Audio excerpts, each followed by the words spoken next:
یہ کہنا غلط نہیں ہوگا، سورج کے بغیر زمین ایک برف کا گولا ہوتی، تاریک اور بے جان۔ زندگی کی پوری عمارت ایک ہی عمل پر کھڑی ہے، فوٹوسنتھیسس۔ یعنی وہ عمل جس سے پودے دھوپ کو اپنی خوراک میں بدلتے ہیں؟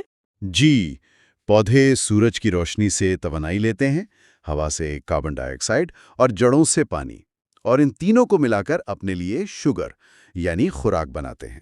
اور اس عمل میں وہ آکسیجن خارج کرتے ہیں جس سے ہم سانس لیتے ہیں۔ بالکل، زمین کی فضا میں موجود تقریباً ساری آکسیجن اسی عمل کا نتیجہ ہے۔ اور پودے تو باقاعدہ سورج کا پیچھا بھی کرتے ہیں۔ سورج مکھی اس کی بہترین مثال ہے۔ اسے فوٹوٹروپزم کہتے ہیں۔ پودوں میں یہ صلاحیت ہوتی ہے کہ وہ روشنی کی طرف مڑیں تاکہ زیادہ سے زیادہ توانائی حاصل کر سکیں۔